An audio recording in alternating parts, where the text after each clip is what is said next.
In the age of instant sharing and viral fame, there's a notion that people need to be perfect. But as the plague of perfectionism spreads across different forums of the world, there sprouted a new type of vigilante that is on a mission to correct the harmful effects of perfection. Those vigilantes are the Shred Police. Recent videos from creators like Jacobra and Levi McLean have put a spotlight on how creators can fake their guitar playing, with Jacobra focusing on how this issue can be recognized and Levi expanding on why this is harmful for the community. But in watching these videos, I wanted to do more research. For me, I still didn't understand. What was the problem? How do we find the solution? Turns out this is not the first time that the world of YouTube has attempted to out these fake players. Back in November of 2019, a series of guitar YouTubers roared with the topic of fake guitar playing, especially in social media. Two of the main guitarists in question were Manuel Fernandez and Lucas Mann, due to these clips.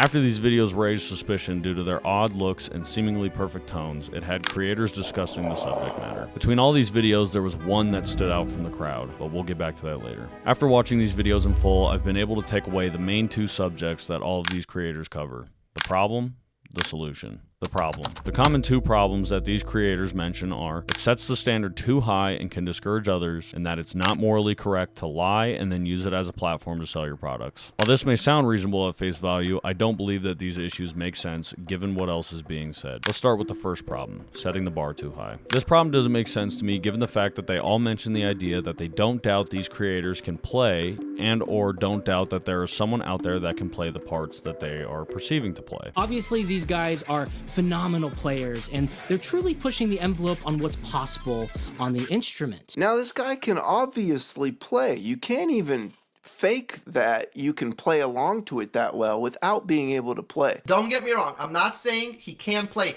He can play. I believe he is actually playing those licks. Particular lick that clean at that kind of tempo, I have no doubt that there's players out there. Guys like this that can legitimately play like that. On top of that fact, they even continue to list real guitarists that are capable of pushing the boundaries. Admitting that there are people who are capable of playing these parts should in and of itself cancel these arguments, given that it would mean that the bar is still set just as high, just not by who claims to be setting it. Also, when comparing some of the real guitarists in today's world, such as Guthrie Govan or even one of my favorites, Zach Wilde, it still maintains, if not surpasses, the skill level of the fake guitarists.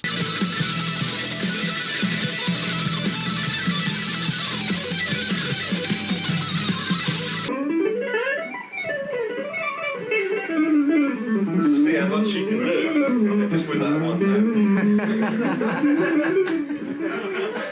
This leads me to believe that this is not the real issue. Moving on to the second issue, it is not morally correct to lie, then use it as a platform to sell your product. Oftentimes, these guitarists tend to have some sort of courses or merchandise that they offer for purchase. This argument doesn't make sense considering all these creators mention that they don't think it's wrong to edit tracks for compositional purposes, meaning it's totally okay to fake perfect playing in order to make an album. This begs the question, how is using this for compositional purposes and further selling your album or merch from your band any different than using it for Instagram and selling your courses? After all, they admit that they are capable of playing these parts to one degree or another, meaning they have some sort of playing or even compositional knowledge that they could sell to others. This leads me to believe that this argument is also not the problem. So then, what is the true problem? If you pay close attention to some of these videos, there's a tiny aspect that is thrown in the middle of everything. All those real people that dedicated their life to the craft to actually push the boundaries of what is possible to be played on guitar. Yeah, that guy has dedicated his life to being able to do that. It is